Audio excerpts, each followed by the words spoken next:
هدانا لهذا وما كنا لنهتدي لولا أن هدانا الله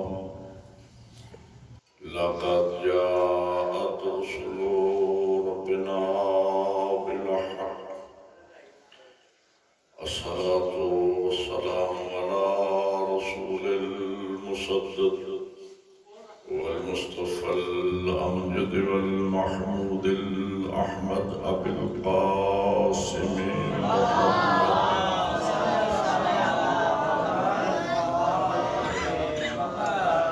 وآله الطيبين الطاهرين المعصومين. أما بعد فقد قال الله تبارك وتعالى في كتابه الأعلى بسم الله الرحمن الرحيم إنما يريد الله ليذهب عنكم الرجس أهل البيت ويطهركم تطهيرا.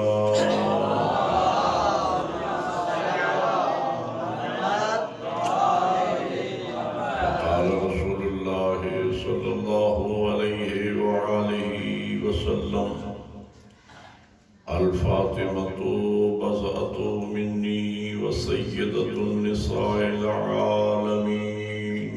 صلوات پڑھیں محمد.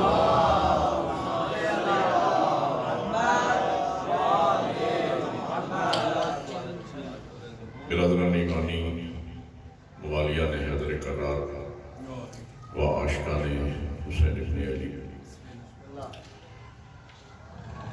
آج کی یہ مجلس ہمارے ان سلسلہ مجالس کی 7ویں مجلس ہے، اور جو خمسہ مجھے آپ کی بارگاہ میں حاضری دینا ہے، اس خمسے کی یہ دوسری مجلس. آپ جانتے ہیں کہ ایام ہائے فاطمیہ جناب سیدہ طاہرہ سلام اللہ علیہ سے منسوب ایام منانے کی آپ سعادت حاصل کر رہے ہیں. سلسلہ گفتگو ذہن عالی میں ہوگا. کل میں نے آپ کی خدمت میں یہ عرض کیا تھا کہ کسی بھی خاتون کی عظمت کو کو سمجھنے کے لیے 5 نسبتوں سے اس کو سمجھا جائے گا. 5 نسبتوں سے اس کی عظمت کو سمجھنے کی کوشش کی جائے گی. پہلی نسبت یہ ہوتی ہے کہ وہ کس عظیم باپ کی شہزادی ہے. دوسری نسبت یہ ہوتی ہے کہ وہ کس عظیم ماں کی بیٹی ہے. تیسری نسبت یہ ہوتی ہے کہ وہ کس عظیم شوہر کی زوجہ ہے. چوتھی نسبت یہ ہوتی ہے کہ وہ کن عظیم شہزادوں کی ماں ہے. اور 5ویں نسبت یہ ہوتی ہے کہ اس بی بی کا اپنا ذاتی مقام و مرتبہ کس قدر بلند ہے. کل میں نے ایک نسبت آپ کے سامنے عرض کی کہ اللہ نے جناب سیدہ کو ایسا عظیم باپ عطا فرمایا کہ جس کی شان میں قرآن قصیدہ ہے خود اللہ سبحانہ خالق. اور کل ایک بات چھوٹی سی آخر میں رہ گئی تھی، وہ آپ کی خدمت میں چاہتا ہوں میں عرض کر دوں. اس کے بعد پھر آگے بات بڑھے گی. رحمت کے حوالے سے کل میں نے آپ کی خدمت میں عرض کیا تھا، مدنی زندگی میرے نبی کی وہ جس میں نبی کے دشمن اقلیت میں ہے اور چاہنے والے کثرت میں. اس سلسلے میں نے آپ کی خدمت میں عرض کیا تھا کہ وہ شاعر جو دشمن خدا و رسول تھا، مولا امیر المومنین علیہ السلام نے جب حضور نے فرمایا کہ یا علی لے جاؤ اور اس کی زبان کاٹ دو، حضرت نے اس کے ہاتھ کھولے، پاؤں کھولے، گلے کی رسی کھولی، اپنا قیمتی اونٹ بھی دے دیا اور وہ اونٹ پہ سوار ہو کے چلا گیا. لوگ حضور کے پاس آئے، یا رسول اللہ رضا ہو گیا، آپ نے یہ فرمایا اور علی نے کیا کیا؟ حضور فرماتے ہیں کہ تم میری بات کو نہ سمجھے، علی سمجھ گئے. دن گزرا، یہ بات رہ گئی تھی، دن گزرا، رات گزری، اگلا دن ہوا، کل جو بندھا ہوا لایا گیا تھا آج کھلا ہوا خود ہے. اور آتے ہی حضور کے قدموں پہ سر رکھ دیا، آنکھوں میں آنسو ہیں، جسم میں زردہ ہے، عرض کرتا ہے یا رسول اللہ آپ کی صداقت کی قسم ساری رات نیند نہیں آئی. شاید تھا لہذا یا رسول اللہ ساری رات آپ کی شان میں نعتیں لکھتا رہا، قصیدے لکھتا رہا. حضور اجازت ہے ایک قصیدہ سنا دوں؟ ایک قصیدہ پڑھا، دوسرا پڑھا، تیسرا پڑھا، چوتھا پڑھا، 5 قصیدے جب شان مصطفیٰ میں پڑھ چکا تو حضور زیر لب مسکرائے اور مسکرا کے فرماتے میرے ساتھیوں میں نے نہ کہا تھا کہ تم میری بات کو نہ سمجھے، علی سمجھ گئے.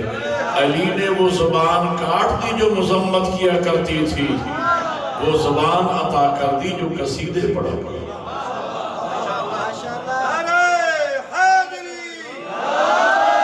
کل کی مجلس میں نے آپ کی خدمت میں عرض کیا کہ جناب سیدہ کی یہ نسبت کتنی عظیم ہے کہ اللہ نے ختمی مرتبت جیسا عظیم بابا جناب سیدہ کو عطا فرمایا. دوسری نسبت یہ کہ وہ کس عظیم ماں کی شہزادی ہے. تو آپ جانتے ہیں کہ پچھلے سال میں نے ایک پوری مجلس جناب خدیجۃ الکبریٰ کے بارے میں آپ کے سامنے عرض کی. ایسی عظیم الشان ماں اللہ نے عطا فرمائی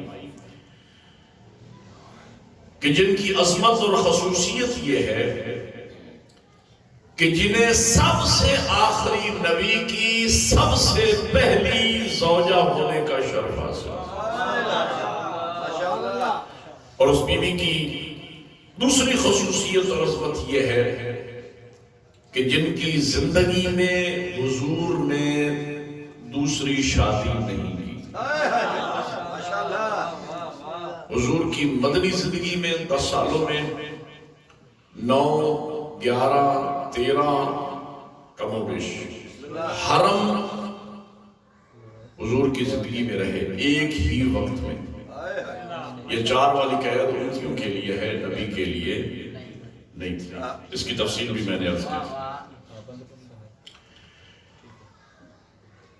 لیکن 25 سال جناب خدیجۃ الکبریٰ نبی کی زوجیت میں رہی مکی زندگی میں. 25 سال اور 25 سالوں میں میرے نبی نے دوسرا نکاح نہیں کیا،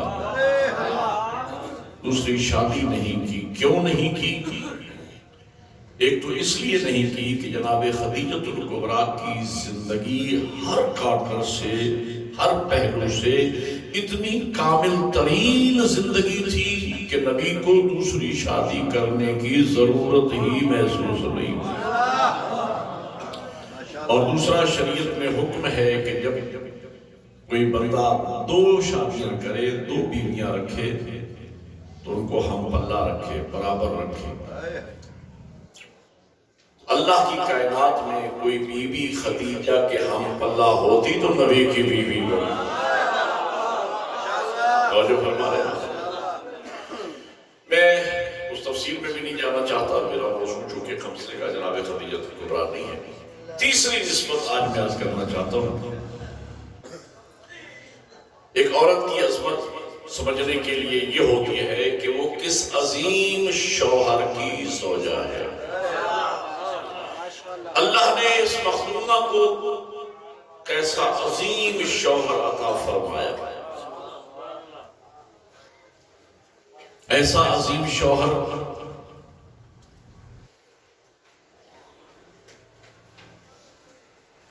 کہ اگر میں عرض یہ کرتا ہوں کہ اگر بی بی کی عصمت کو کما حقہ سمجھنا ہے، کما حقہ، اگر بی بی کی شان، بی بی کے فضائل، بی بی کی عظمت کو اس وقت تک انسان درک نہیں کر سکتا جب تک کہ وہ سیدہ کے شوہر مولا علی کی عظمت کو درک نہ کرے۔ اس لیے کہ مولا امیر المومنین علیہ السلام کے فضائل ہی فضائل اس جناب سیدہ ہے۔ توجہ فرمائیں گے، میں ایک بات عرض کرنے چلوں۔ حضور فرماتے ہیں لولا علی لما کان لفاطمہ قف۔ حضور فرماتے ہیں اگر کائنات میں میرے بھائی علی ابن ابی طالب نہ ہوتے تو اللہ کی پوری کائنات میں، نہ انبیاء میں، نہ مرسلین میں، نہ اولیاء میں، نہ اوصیاء میں، قیامت تک میری بیٹی سیدہ کی برابری کا کوئی مرد نہ ہوتا۔ جناب سیدہ کی ذات وہ ہے، آیت اللہ وحید خراسانی قبلہ ارشاد فرماتے ہیں کہ جناب سیدہ ایک سر الہی ہے، ایک راز پروردگار۔ بی بی کی شخصیت ایک راز ہے، بی بی کے فضائل ایک راز ہے، بی بی کے مصائب ایک راز ہے، حتیٰ کہ بی بی کی قبر مطہر آج تک ایک راز ہے۔ بی بی کی پوری ذات ایک سر الہی ایک راز ہے۔ بی بی کے فضائل بھی چھپے ہوئے ہیں، مصائب بھی چھپے ہوئے ہیں۔ بی بی کی شخصیت کوئی دعویٰ نہیں کر سکتا سوائے معصوم کے کہ میں نے سیدہ کی عظمت کو درک کر لیا ہے، سمجھ لیا۔ مولا امیر المومنین کی شخصیت وہ ہے کہ جن کے فضائل آشکارا ہیں، دنیا کے سامنے ہیں۔ دنیا نے بڑی کوشش کی فضائل امیر المومنین کو چھپانے کی، لیکن مولا علی کے فضائل کا معجزہ یہ ہے کہ اس طرح ظاہر ہوئے کہ جس طرح سورج بادلوں میں چھپ کے کائنات کو روشنی بانٹتا ہے۔ لیکن مل کے حیدری علی کے فضائل دنیا تک پہنچے۔ حضور فرماتے ہیں لولا علی لما کان لفاطمہ قف۔ اگر کائنات میں علی نہ ہوتے تو میری بیٹی سیدہ کی برابری کا کوئی مرد نہ ہوتا۔ علی کے فضائل میں کہاں تک آپ کے سامنے عرض کروں؟ علی کی خلقت نورانی ہو، علی کا علم ہو، علی کی عبادت ہو،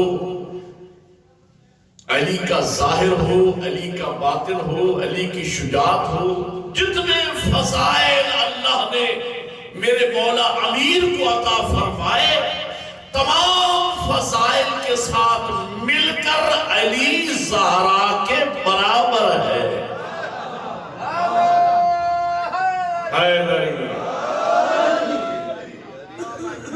یعنی جناب سیدہ کی عظمت سمجھنے کے لیے عظمت امیر المومنین جس قدر آپ کو سمجھ میں آئے گی تو فضائل جناب سیدہ آپ کو سمجھ میں آئے گی۔ اب میں چند فضائل کا ذکر کرنا چاہتا ہوں اپنی کم علمی اور کم بساطی کے مطابق۔ میرے خیال جب میں مولا امیر المومنین کے فضائل کی طرف نگاہ کرتا ہوں،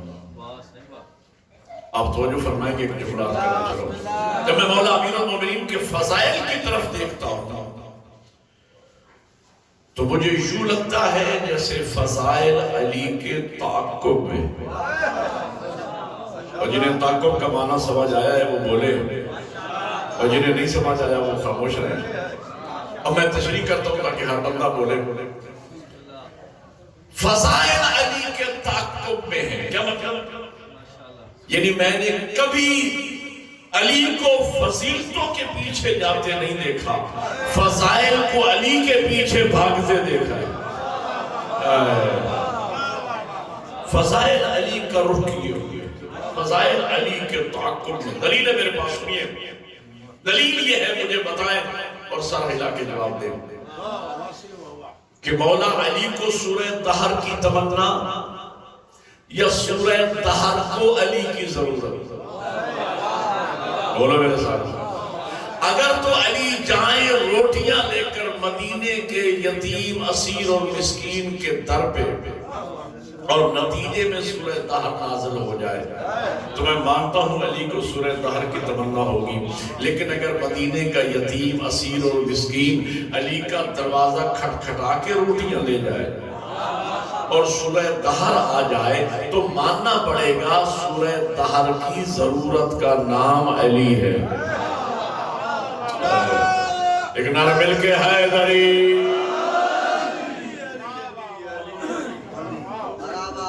اچھا مجھے بتائیں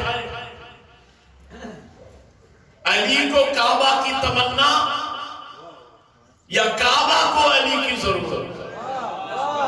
سر اٹھانا۔ اگر تو مولا امیر کی والدہ معظمہ آدھی دروازہ سے کعبہ میں آتی اور میرے مولا امیر کی ولادت کعبہ میں ہو جاتی تو میں مان لیتا کہ شاید علی کو کعبہ کی تمنا ہوگی، لیکن دیوار کعبہ نے علی کی ماں کو راستہ دے کے بتایا میری ضرورت کا نام علی ہے۔ اپنے توجہ فرمائی ہے تو ایک جملہ اور عرض کرتا ہوں، اگر میرے مولا امیر کی والدہ معظمہ آدھی دروازہ سے کعبہ میں آتی اور میرے مولا امیر کی ولادت کعبہ میں ہو جاتی تو اس کا نتیجہ یہ نکلتا کہ پھر بنو امیہ اور بنو عباس کے سلاطین کا ہر بچہ کعبہ ہی میں پیدا ہوتا، لیکن خدا کی قسم آج بھی کعبہ لوگوں کے لیے قیامت تک چیلنج بنا ہوا ہے کہ جس کا دل چاہے کعبہ میں آئے، شرط ایک ہے اسے دیوار راستہ دے۔ شاباش حیدری۔ نہ علی سے پہلے کوئی کعبہ میں آیا اور نہ علی کے بعد کوئی کعبہ میں آیا۔ اب سوال یہ پیدا ہوتا ہے کہ پھر علی ہی کعبہ میں کیوں آئے؟ اس میں پہلی بات تو یہ ہے کہ اس وقت کے دو گھرانے گزرے ہیں، ایک جناب مریم، دوسرا جناب سیدہ کا گھرانہ کہ جہاں بیویاں معصومہ ہیں۔ خاندان عصمت دو ہی گھرانے جہاں بیویاں معصومہ ہیں، اور جناب حوا سے لے کر قیامت تک صرف یہ دو بیویاں ہیں جن کے لیے نص سے عصمت آئی ہے، یہ دو بیویاں معصومہ ہیں۔ باقی بیویاں یقیناً بڑی باعثمت بیویاں گزری ہیں، محفوظ عن الخطا ہے، لیکن نص سے عصمت قرآن مجید میں ان دو بیویوں کے بارے میں ہے۔ جناب مریم جب حد بلوغ تک پہنچی تو مسئلۃ خدا بندی کوئی ایسی معصوم ہستی موجود نہ تھی جس سے جناب مریم کا عقد ہو سکے، لہٰذا اللہ نے قانون فطرت کو توڑا، لیکن عصمت کا ہاتھ خطا کے ہاتھ میں دینا برداشت نہیں۔ پتہ نہیں آپ سمجھ بھی رہے ہیں کیا نہیں؟ عصمت، بہت شکریہ، عصمت کا ہاتھ خطا کے ہاتھ میں دینا برداشت نہ کیا، اور بغیر شوہر کے اللہ نے اپنی قدرت کاملہ سے جناب مریم کو عیسیٰ جیسا اولی العزم نبی بیٹا عطا فرمایا، اس لیے کہ خدا نہیں چاہتا تھا کہ معصومہ بغیر اولاد کے رہے، اس لیے کہ ماں بننا ایک بہت بڑا شرف ہے۔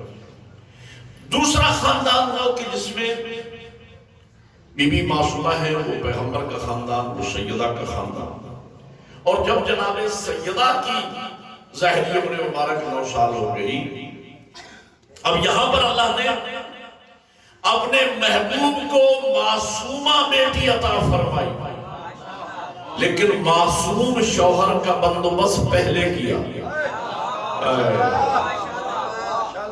معصوم شوہر کا بندوبست پہلے کیا، اور اللہ نے ان کی ولادت کعبہ میں کروائی۔ اس لیے کہ قرآن مجید میں اللہ فرماتے ہیں الرجال قوامون علی النساء، ہمیشہ مرد عورت پہ حاکم ہوتا ہے۔ ہر صفت میں مرد کو عورت سے ممتاز اور بلند ہونا چاہیے۔ خدا جانتا تھا کہ سیدہ کی شادی ہوگی علی کے ساتھ، اور میں نے کائنات میں سب سے اونچا گھر اپنے محبوب کا بنایا ہے، جن کا لقب ہے ختمی مرتبہ، جہاں تمام مراتب دین بعد از خدای بزرگ توئی قصہ مختصر، سب سے اونچا گھر اپنے محبوب کا، اور ان کو دی بیٹی۔ تو ظاہر ہے اب داماد جس بھی گھر سے آئے گا تو وہ نبی کے گھر سے تو نیچا ہوگا، اور ہے یا نہیں؟ لہٰذا اللہ نے سب سے پہلے اپنا گھر بنوایا، اس گھر میں علی کی ولادت کروائی تاکہ خاندانی اسٹینڈر مینٹین رہے کہ لڑکی نبی کے گھر کی ہو تو لڑکا خدا کے گھر میں آئے۔ بلکہ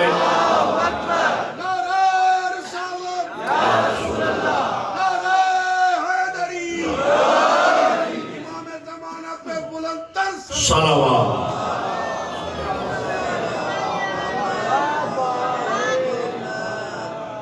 اور فرما رہے ہیں تو میرے مولا امیر کی ولادت کعبہ میں ہوئی، اور علی کا کعبہ میں آنا علی کی عصمت کی دلیل ہے، علی کی طہارت کی دلیل ہے۔ غور فرما رہی ہے؟ اور میں عرض کیا کرتا ہوں کہ کسی بھی شے کی طہارت کو ثابت کرنے کے 3 طریقے ہوتے ہیں۔ کوئی شے اس کی طہارت کو ثابت کرنا ہے، 3 طریقوں سے فقہاء نے لکھا اس کی طہارت ثابت ہو سکتی ہے۔ پہلا طریقہ، اگر اس شے کا مالک کہہ دے یہ پاک ہے تو طہارت ثابت ہے۔ دوسرا طریقہ، 2 عادل عالم مل کے گواہی دے دیں کہ یہ شے پاک ہے، طہارت ثابت۔ تیسرا طریقہ، آپ اس شے کو خود پانی سے دھو لیں تو طہارت آنکھوں سے دیکھ لی یا نہیں؟ اللہ نے آپ کے اور میرے امیر آقا کی طہارت 3 طریقوں سے ثابت کی ہے۔ علی کے مالک نے کہا انما یرید اللہ، 2 عادلوں نے گواہی دی، جبرائیل آیت لے کر آئے، نبی نے بیان کی۔ تیسرا طریقہ کہ انسان آنکھوں سے طہارت کو دیکھ لے، اللہ نے پوری کائنات کو میرے امیر آقا کی طہارت آنکھوں سے دکھا دی۔ چاہے لو دیکھ لو، اگر پاک نہ ہوتا تو کعبہ میں کیوں آتا؟ حیدری توجہ ہے یا نہیں؟ علی مولا کی ولادت کعبہ میں ہوئی، اور ایک راز یہ بھی تھا علی کی ولادت کعبہ میں اس لیے بھی کروائی کہ خدا جانتا تھا کہ علی کے متعلق، علی کے فضائل کے رو میں بہ کر لوگ علی کے بارے میں گمراہ ہو جائیں گے، علی کو خدا مان لیں گے۔ لہذا علی کی ولادت کعبہ میں کروائی، اور اس کو اتنی شہرت دی کائنات میں تاکہ لوگ فضائل علی کی رو میں بہ کر علی کو خدا نہ مان لیں، علی کی ولادت کا جشن مناتے رہیں، تاکہ ان کے دماغوں میں بات مسلط رہے کہ پیدا ہونا مخلوق کی علامت ہے، خالق کی علامت نہیں۔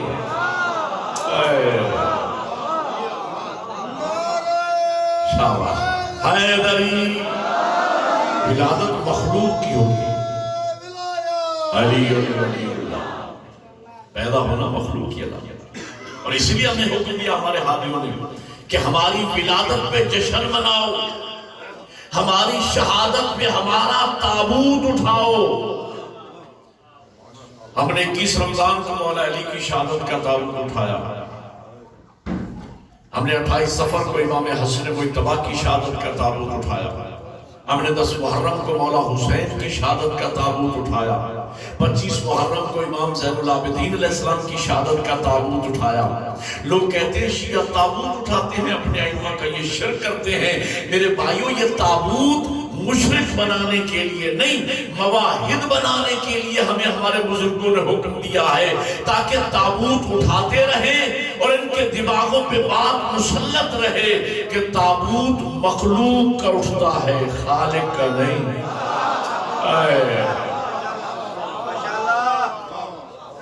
ہم نے اپنے ائمہ کا تابوت اٹھا کے بتایا کہ ہم انہیں اللہ کی مخلوق مانتے ہیں، خدا نہیں مانتے۔ خدا وحدہ لا شریک ہے، خدا وہ ہے جو ان 14 کا بھی خالق ہے۔ تو مجھے بتاؤ، علی کو ولایت کی تمنا یا ولایت کو علی کی ضرورت؟ اب سرکار آپ جملہ سمجھ، اگر تو علی جائیں انگوٹھی لے کر سائل کے در پہ، میں مانتا ہوں شاید علی کو ولایت کی تمنا ہوگی، لیکن اگر سائل حالت رکوع میں آ کے انگوٹھی لے جائے اور آئے ولایت آ جائے تو ماننا پڑے گا کہ ولایت کی ضرورت کا نام علی ہے۔ حضور نے منزل غدیر پر مولا متقیان کی امامت و ولایت کا اعلان کیا، اور میں نے مناقب میں یہ روایت پڑھی ہے، حضور نے ایک الگ خیمہ لگوایا، وہاں مولا علی کو بٹھایا، حکم دیا اصحابیات کو کہ جاؤ اور باری باری جا کے علی کو مبارک دو۔ 2 آدمیوں نے عجیب انداز میں مولا علی کو مبارک دی، ایک کا میں نے نام لینا ہے، ایک کا نہیں لینا، آپ سمجھ جائیں گے، لیکن جو آپ سمجھیں گے میں اس کا ذمہ دار نہیں، میں جو پڑھ رہا ہوں میں سمجھ۔ ایک شخص آیا مولا علی کے، یا علی، بخت بخت کا معنی ہے واہ واہ واہ واہ واہ یا علی، واہ واہ یا علی، آپ تمام مومنین و مومنات کے مولا ہو گئے سوائے میرے۔ ایک جگہ یہ جملہ میں نے پڑھ دیا، ایک نوجوان کھڑے ہو گئے، مولانا اس نے تو دل میں کہا تھا، آپ کو کیسے پتا چلا؟ میں نے کہا سنا ہے چہرے کو دل کی کتاب کہتے ہیں، اس کے چہرے پہ ہے، میں نے پڑھ دیا۔ ایک اور شخص آیا جس نے عجیب انداز میں علی کو مبارک دی، حلالی و سلطانہ، جس کا نام تاریخ میں ساسا ابن سوہان لکھا ہے۔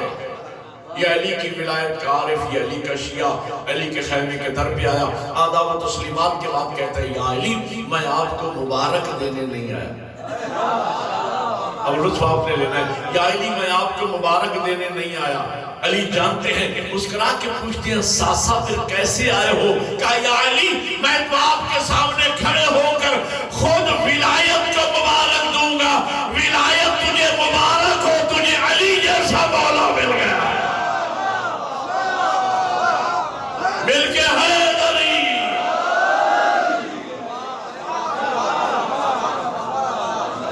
تجھے علی جیسا مولا مل گیا۔ اچھا مجھے بتاؤ، علی کو علم کی تمنا یا علم کو علی کی ضرورت؟ اگر تو علی جائیں علم مانگنے کے لیے تو میں مان لیتا ہوں کہ شاید علی کو علم کی تمنا ہوگی، لیکن اگر علی ناد علی پڑھ کے بلائے جائیں،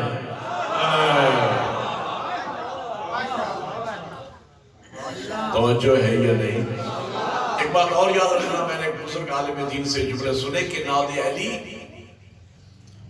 یہ نبی کی حدیث نہیں ہے، ناد علی اللہ کا کلام۔ ہاں، اللہ کے کلام کی 2 قسمیں ہیں، ایک اللہ کا کلام وہ ہے جسے قرآن کہتے ہیں، جس کے 30 پارے ہیں، 114 سورتیں ہیں، بسم اللہ الرحمن الرحیم سے شروع ہوتا ہے، والناس پہ ختم ہوتا ہے، ہر شیعہ سنی کے گھر میں موجود ہے۔ ایک اللہ کا کلام وہ ہے کہ جو ڈائریکٹ اللہ نے اپنے محبوب سے باتیں کی، قرآن جبرائیل کے ذریعے قلب مصطفیٰ پہ نازل ہوتا، لیکن ایک وہ کلام ہے جو ڈائریکٹ اللہ نے اپنے محبوب سے باتیں کی ہیں، جسے حدیث قدسی کہا جاتا ہے۔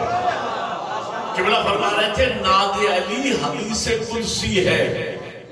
اللہ فرما رہے ناد علی، ناد امر کا صیغہ ہے، میرے حبیب علی کو پکارو۔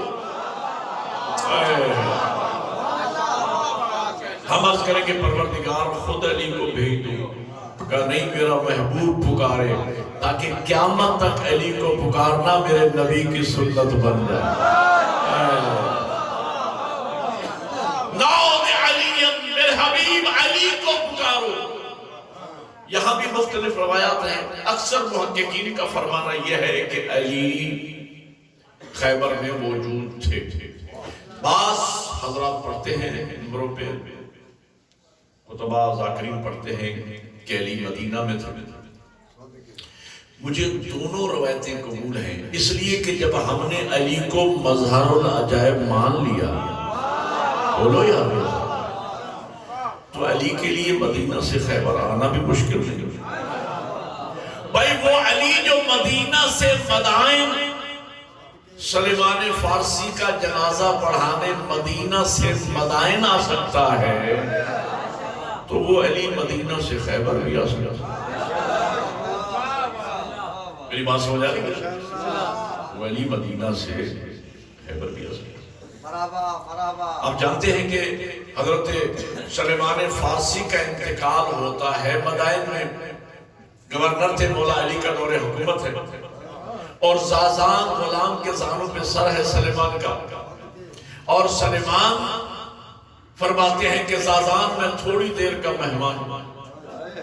یہ سن کر زازان پریشان ہو جاتا ہے کہ اے میرے سردار، آپ پردیس میں چھوڑ کے مجھے جا رہے ہیں، تو میرے 3 سوالوں کا تو جواب دیتے جائیں۔ سلیمان شاگرد تھا امیر المومنین کا، کہ زازان 3 سوال کیوں پوچھتا ہے؟ جو پوچھنا ہے پوچھ، میں علی کا شاگرد ہوں۔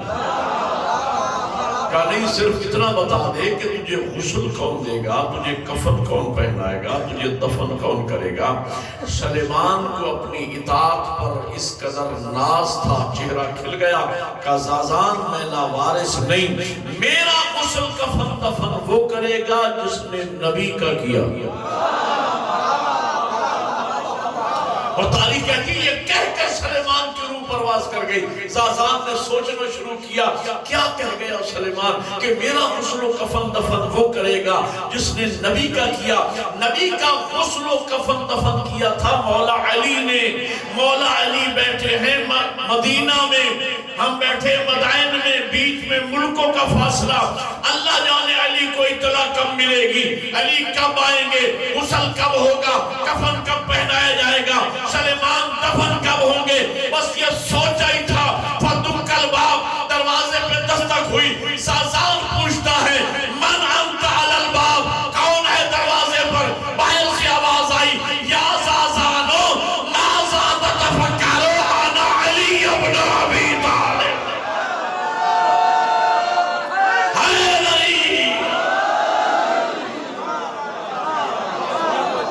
زازان تو پریشان کیوں ہو گیا ہے، میں علی آ گیا، غور ہے یا نہیں؟ جی تو میں کہنا علی میں زازان، میں علی آ گیا۔ دوبارہ میں کہنا یہ چاہ رہا ہوں کہ مجھے دونوں روایتیں کم۔ یہاں پر مولانا شبلی نعمانی نے اس موقع پہ خیبر کے حوالے سے 2 باتیں لکھی اور بڑی عجیب و غریب باتیں لکھی۔ پہلی بات تو یہ لکھی کہ لگے صاحب یہ جو 1400 سال سے چرچا ہے کہ علی نے خیبر فتح کیا اور گویا کوئی بڑا کمال کر دیا علی نے، کہ لگے کہ نہیں، خیبر کے فتح کرنے میں علی کا کوئی کمال نہیں۔ دیکھیں کس انداز سے اس نے سازش کی مولا امین کے فضائل کو کم کر کے پیش کرنے کی، کہہ لگے کہ اس میں کوئی علی کا کمال چھوڑے گی۔ یہ تو اللہ نے ازل سے شروع ہی سے پہلے ہی دن سے فتح خیبر کا معاملہ علی کے مقدر میں لکھ دیا ہے۔ میاں وہ تو علی کے مقدر میں لکھا جا چکا تھا، وہ تو علی ہی سے فتح ہونا تھا، اس میں کوئی علی کا کمال تھوڑا ہی۔ اس کا جواب میں نے دیا، میں کہتا ہوں نوانی صاحب علی کے مقدر کی کہانی بڑی عجیب ہے، سر اٹھانا اور تھوڑا سا لگ رہا جن کے دلوں میں علی بستا ہے۔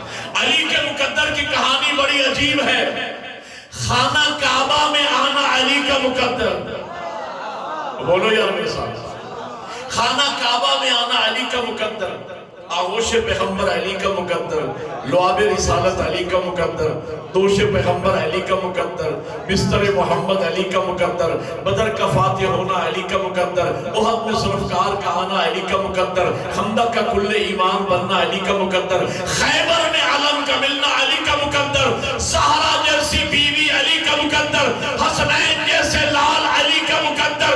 علی کے مقدر کو دیکھ کر مجھے تو یوں لگتا ہے کہیں کاتب تقدیر بھی علی کا چاہنے والا تو نہیں ہے۔ مل کے ہے علی،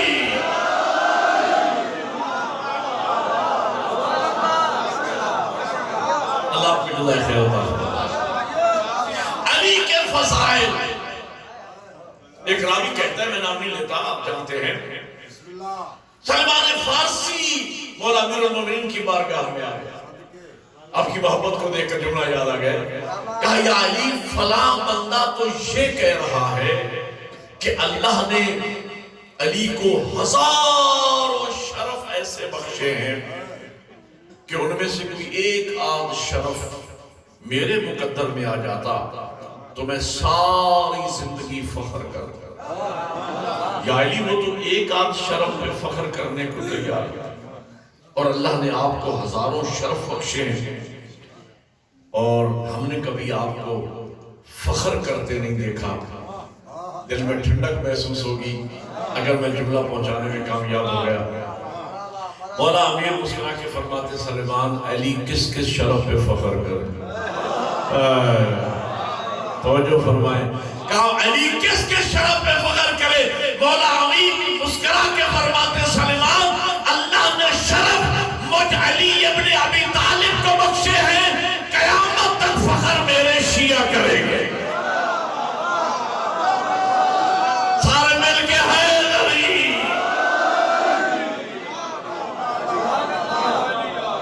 اور ایک اور مقام پر پیغمبر فرماتے ہیں اللہ نے بعض خصوصیتیں مجھے ایسی عطا فرمائی ہے کہ ان میں علی میرے ساتھ برابر کا شریک ہے، اور بعض خصوصیتیں اللہ نے علی کو ایسی عطا فرمائی ہیں جو نہ کسی نبی کو ملی، نہ مرسل کو، نہ اولی العزم پیغمبر کو، کسی کے مقدر میں نہ آئی سوائے علی ابن ابی طالب۔ وہ شرف پیغمبر فرماتے ہیں جو اللہ نے مجھے دیے اور علی اس میں برابر کا شریک ہے۔ وہ پہلا شرف یہ ہے کہ اللہ نے جنت کا مالک مجھے بنایا، تقسیم جنت علی کرے گا۔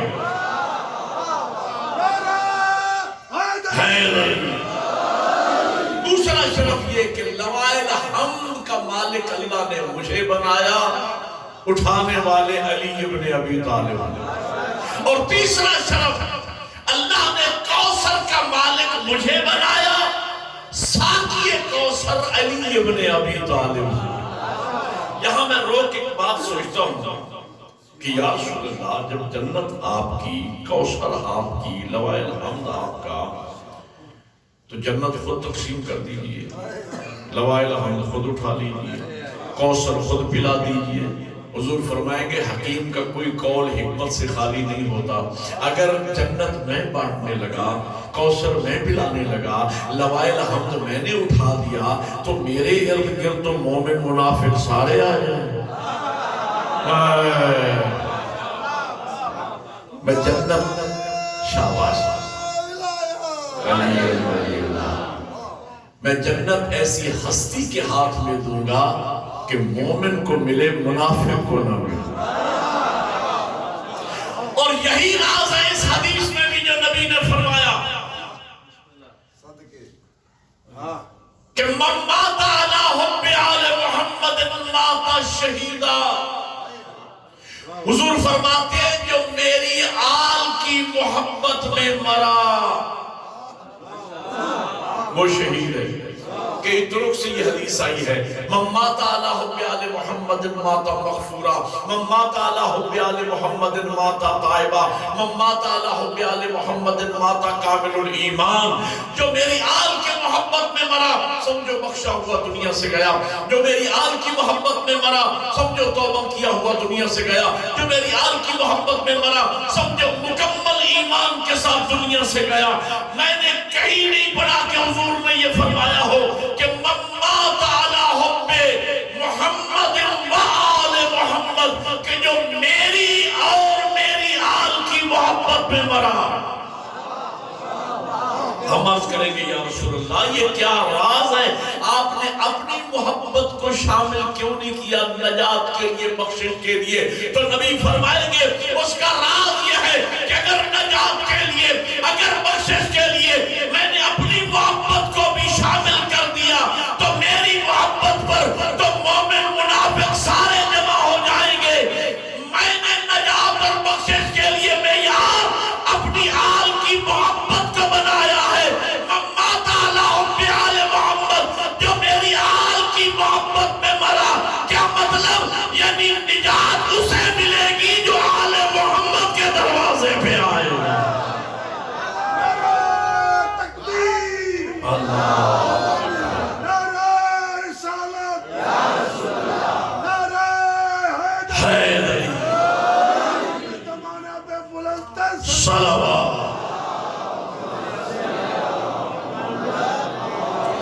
اللہ نے علی کو شرف بخشے. اللہ نے علی کو یہ عزت بھی بخشی کہ اللہ نے علی کو امیر المؤمنین بنایا. اور ہے علی امیر المؤمنین. یہ صرف میرے مولا امیر کا پروٹوکول ہے. بات سمجھیے گا. اللہ نے علی کو امیر المؤمنین بنایا. علی کے علاوہ باقی 11 ائمہ میں سے کسی کے نام کے ساتھ امیر المومنین نہیں لگا. اور اگر کسی مومن نے کسی معصوم کو پکارا یا امیر المومنین تو معصوم نے منع فرمایا کہ یہ لقب ہمارے جد علی کے لیے مخصوص ہے.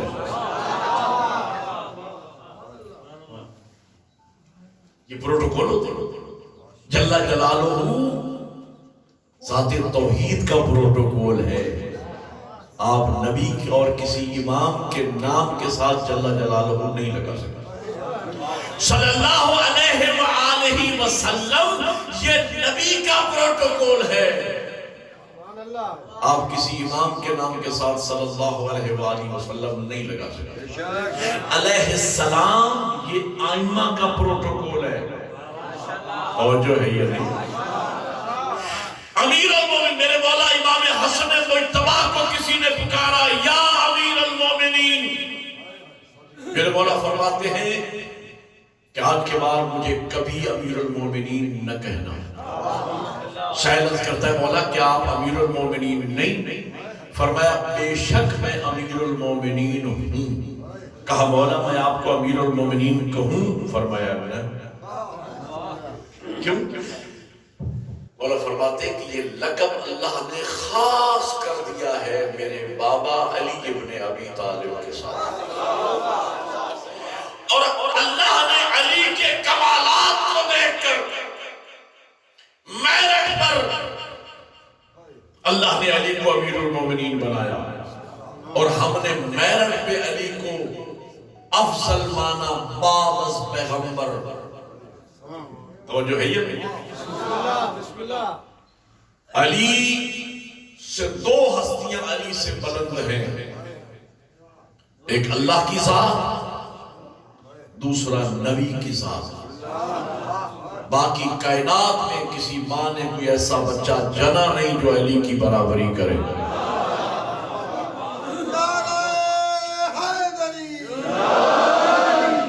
اللہ خیر عطا فرمائے. توجہ ہے یہ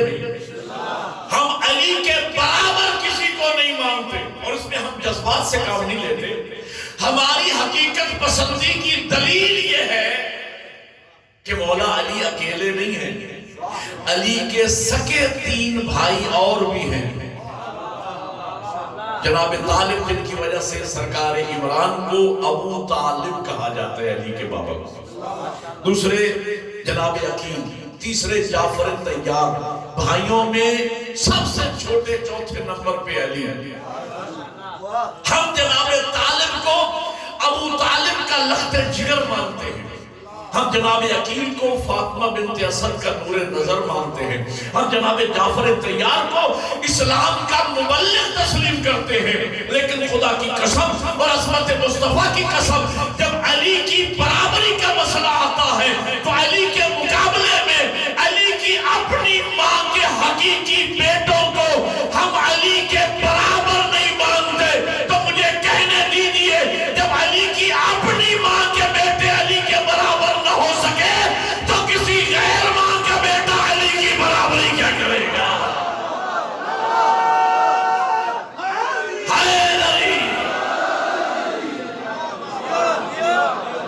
اللہ نے علی کو امیر المومنین بنایا.